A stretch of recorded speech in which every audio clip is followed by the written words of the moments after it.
Tak priatelia, povieme si niečo málo o zbieraní vajíčok, o systéme, ako sliepky pripraviť na to, aby nám znášali vajíčka.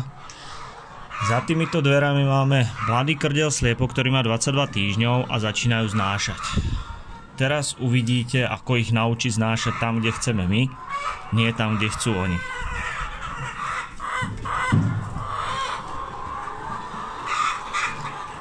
Prvé, čo si je možné všimnúť, nie je tu podstielka na zemi.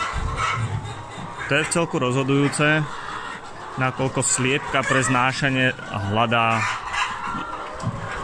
miesto, kde bude mať teplo, kde bude mať pod sebou mäkko a zrovna betón nie je to miesto, kde by chcela znášať. Čiže po pravej, po ľavej strane vidíte hniezdne búdky, ktoré sú jediné nastlané. Samozrejme časom bude slama všade, ale zatiaľ musíme nastielať len takto búdky.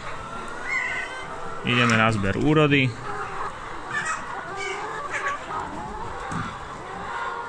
To je dosť dôležité.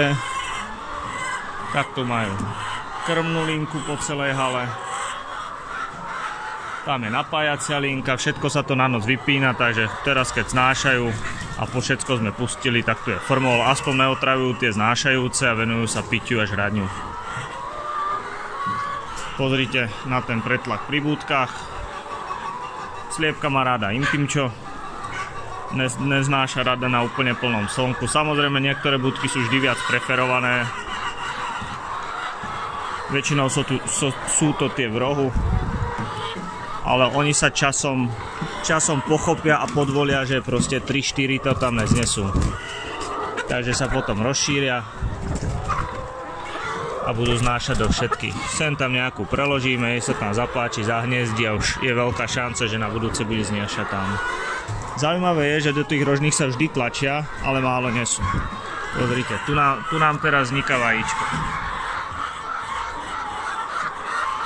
Sliepka sa takto nafúkne, pričupí, keď si vzadu všimnete chvost, tak pri znesení ho dá dole. A už je tam.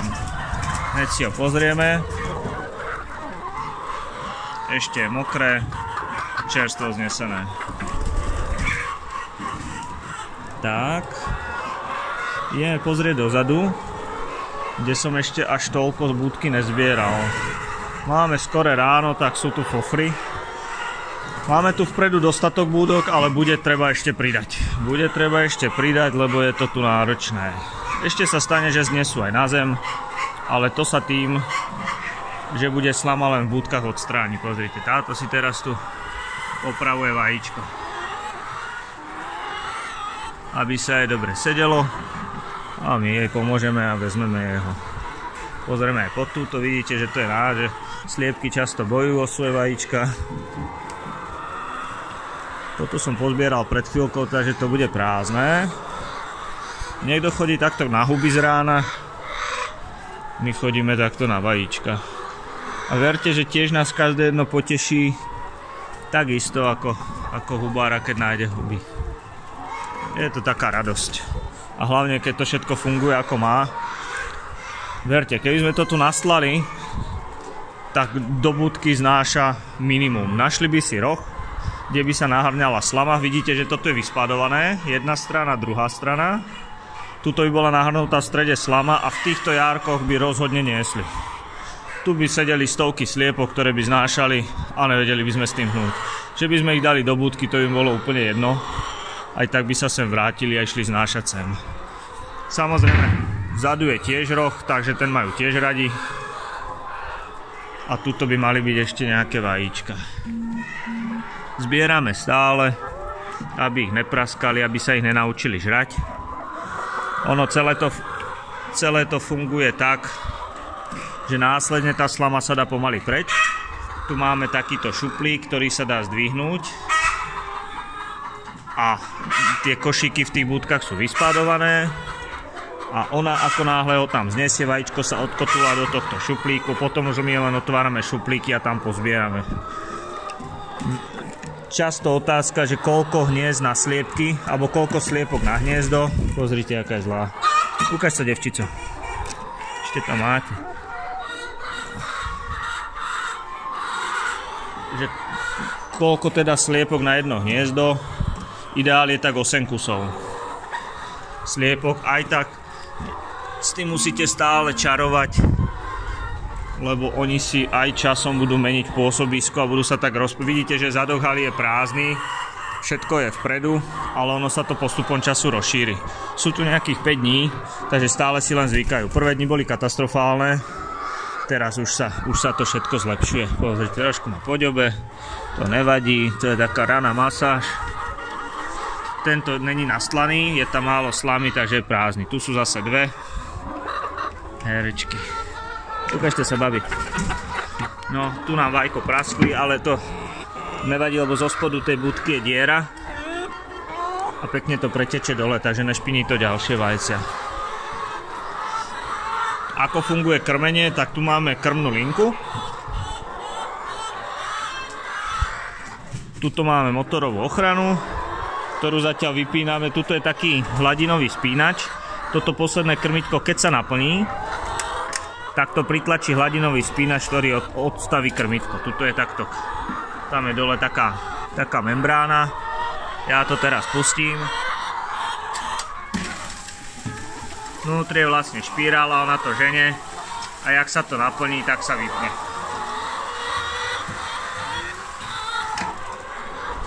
Trošku nám to blbne, musíme s tým popracovať, lebo nám to niekedy nevypína a presýpa nám to, takže ešte to musíme kontrolovať.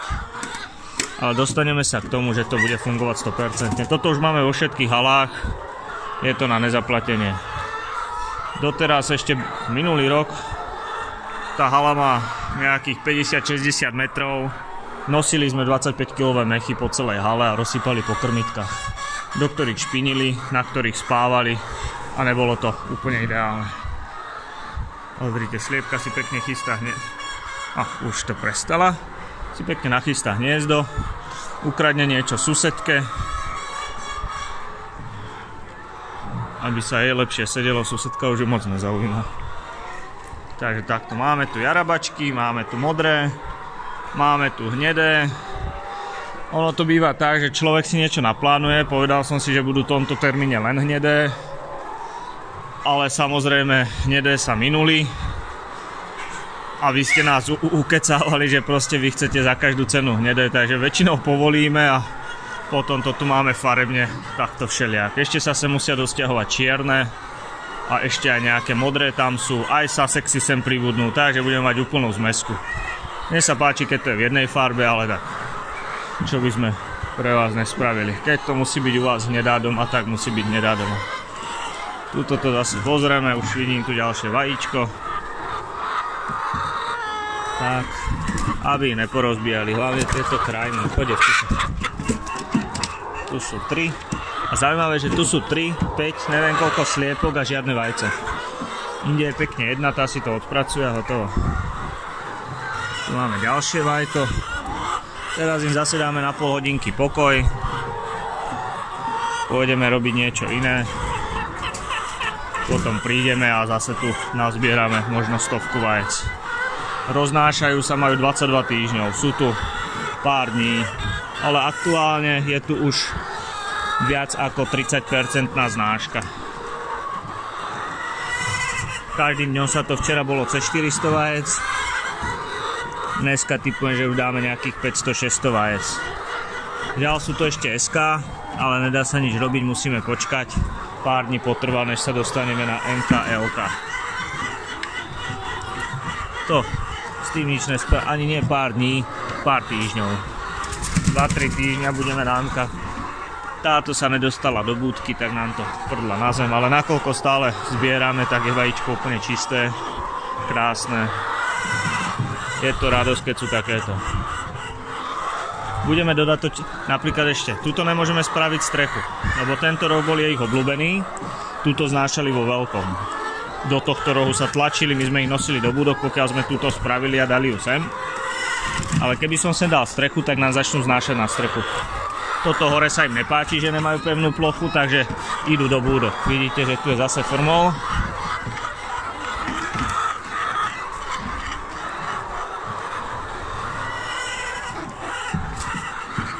Vidíte, tu je 6-7 sliepok, tam je prázdno. Takže babu chytíme. Poď, devčice. Už tam není prázdno. nájdeme jej bývak, dáme ju túto.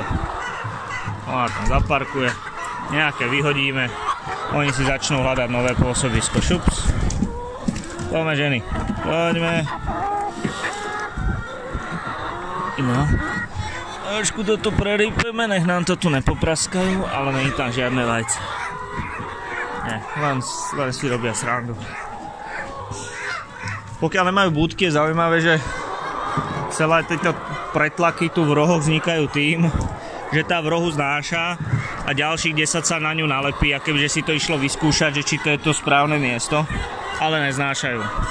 Akurát, ak sa tam premielajú, tak popraskajú vajca a je to k ničomu. To vás potom ani nebaví. Najlepšie toto je čerstvo znesené, najlepšie, keď to máte takéto krásne, čisté, voňavé.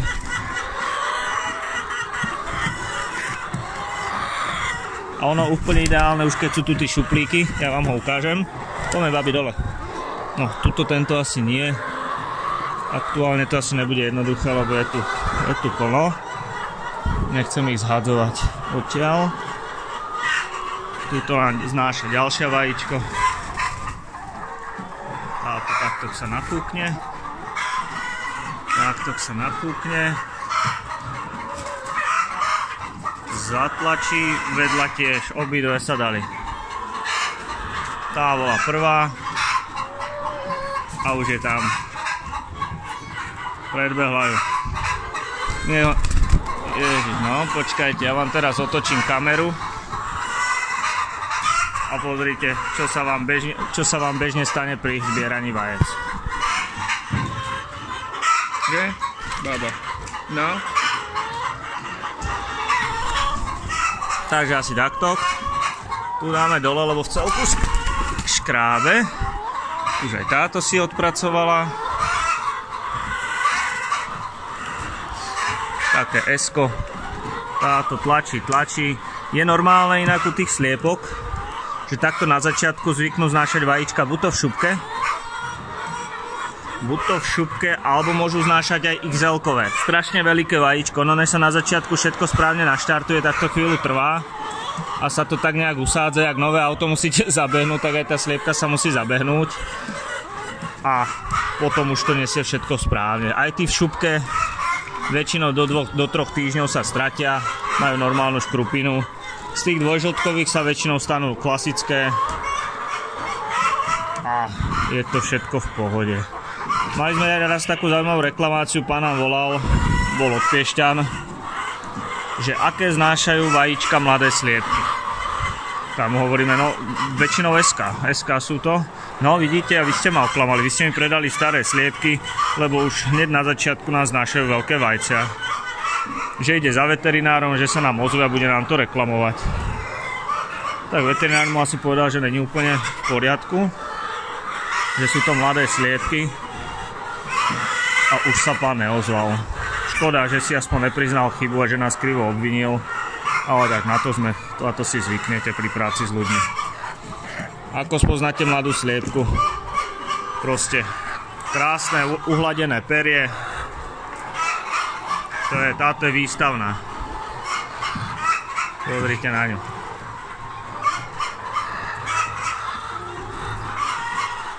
Pekný hrebienok, nohy,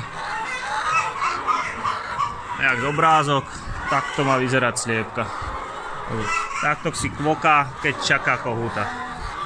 My tu kohútov nemáme, takže takto ju pohľadkáme. Všetky musíme každý deň pohľadkať, inak by to nebolo dobré.